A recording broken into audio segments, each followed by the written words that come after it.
가길 바래.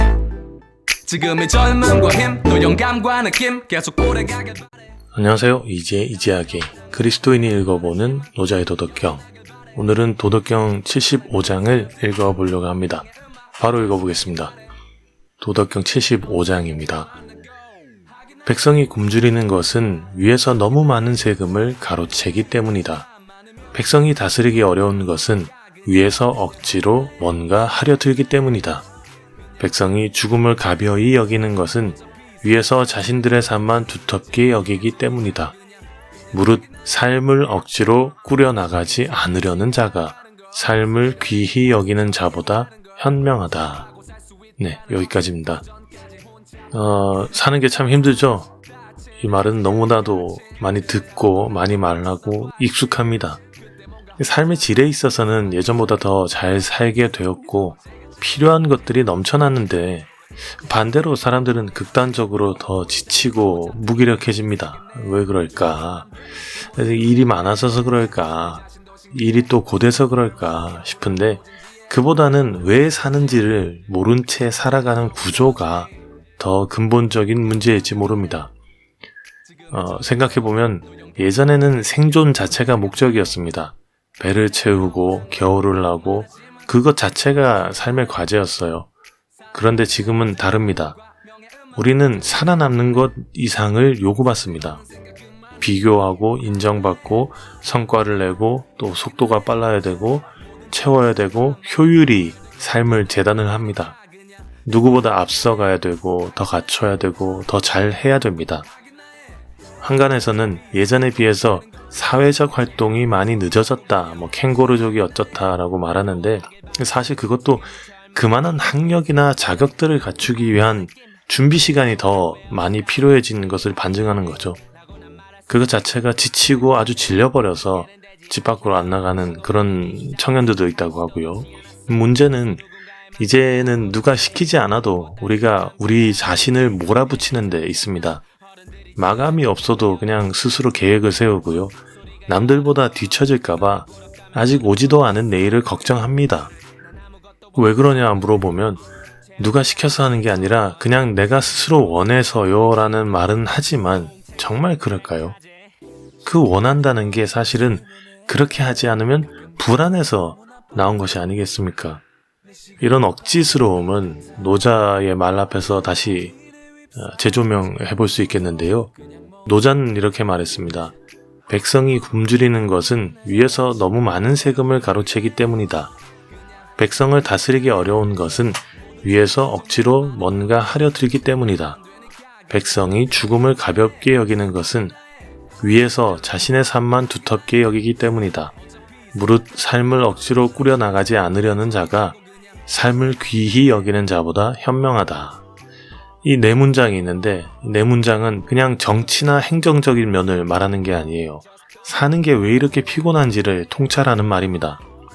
첫 번째 문장, 백성이 굶주리는 것은 위에서 너무 많은 세금을 가로채기 때문이다 라는 말은 생산의 대가로 제대로 누리지 못하는 구조를 말합니다.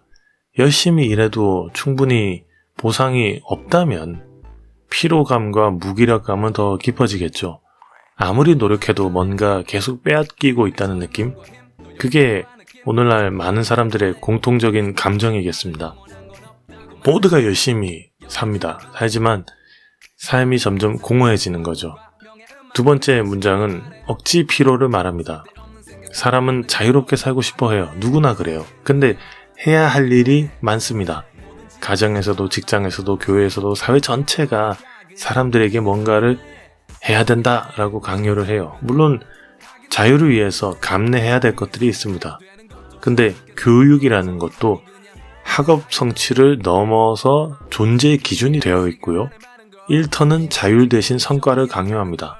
참 재밌는 게 집이 사람의 가치를 결정한다는 게 이게 무슨 아이러니하게도 모두가 자유를 향해서 달려가요. 근데 사는 게 그만큼 자유의 공간이 아니라 지속적인 조정과 통제의 대상이 됩니다.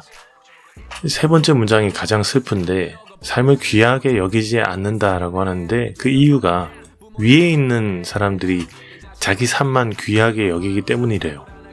누군가를 수단으로 다루는 구조 안에서 사람은 자신의 존재를 점점 하찮게 느껴요. 되게 괴롭혀요.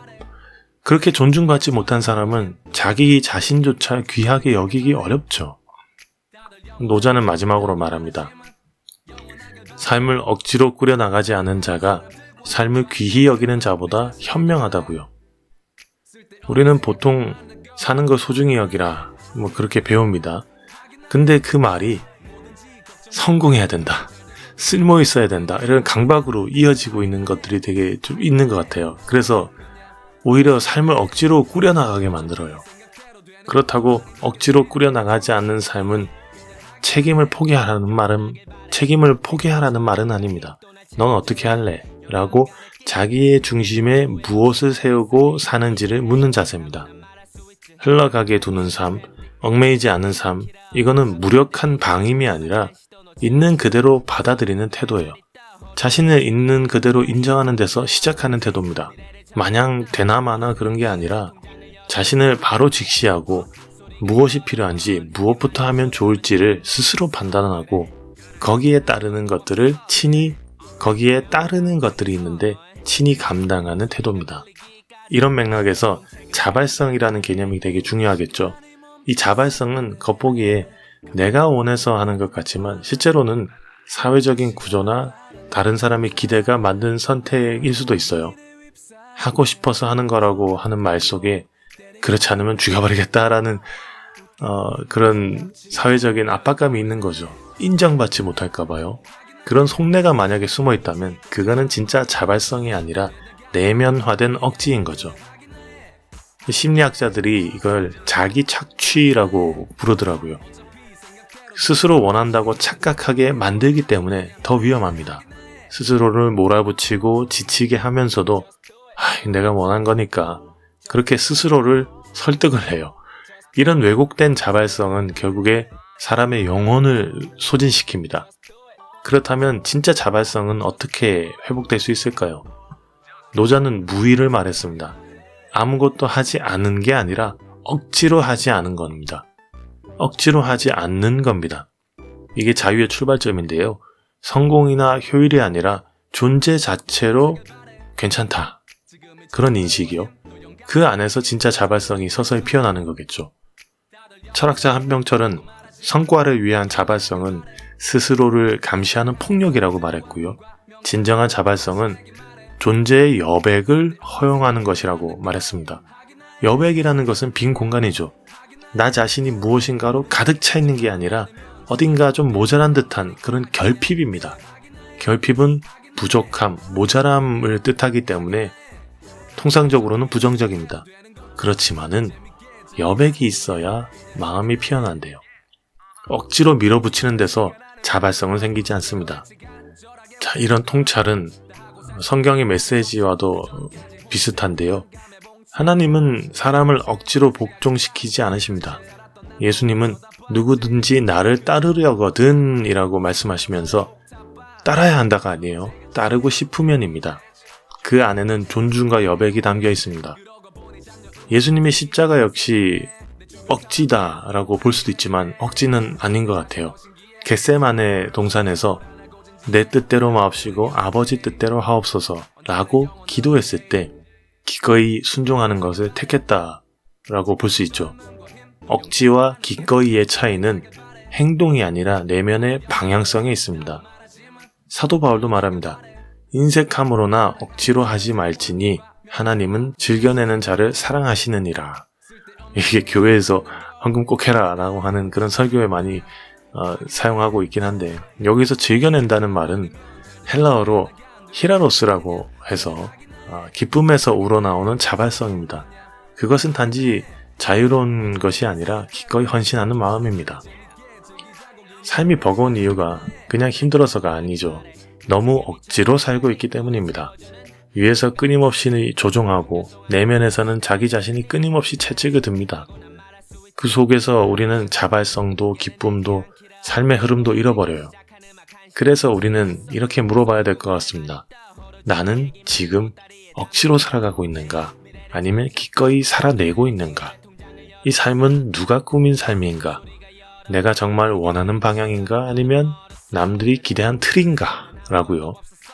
노자는 말했습니다. 삶을 억지로 꾸려나가지 않으려는 자가 더 현명하다고요. 성경도 말했습니다.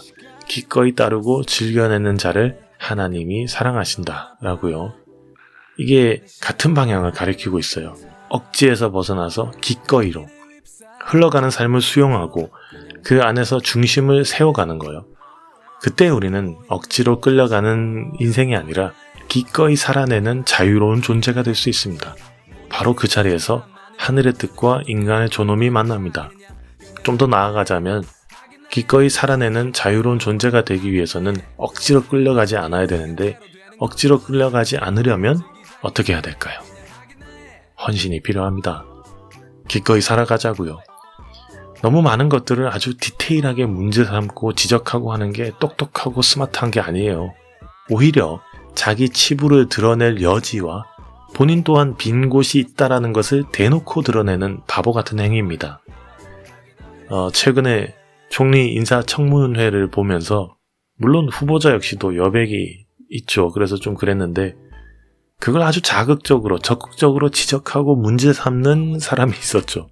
본인 삶도 그닥 아름다워 보이지는 않았어요. 그래서 오히려 역풍을 맞는 그런 그림도 그려지고 있는데 그냥 한편으로는 이 일이나 좀 잘해줬으면 좋겠습니다. 기꺼이 할 일을 하자고요. 거기서 협치와 협력, 더 나아지는 길이 열리겠습니다. 마지막으로 도덕경 75장을 한 번 더 읽어보면서 마무리하도록 하겠습니다. 백성이 굶주리는 것은 위에서 너무 많은 세금을 가로채기 때문이다. 백성을 다스리기 어려운 것은 위에서 억지로 뭔가 하려 들기 때문이다. 백성이 죽음을 가벼이 여기는 것은 위에서 자신들만의 삶을 두텁게 여기기 때문이다. 무릇 삶을 억지로 꾸려나가지 않으려는 자가 삶을 귀히 여기는 자보다 현명하다.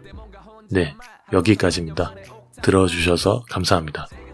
쓸데없는 생각 그만하고 하기나 해 그냥 하기나 해 뭐든지 걱정만 많으면 잘 될 것도 되다가 안 되니까 그냥 하기나 해 그냥 하기나 해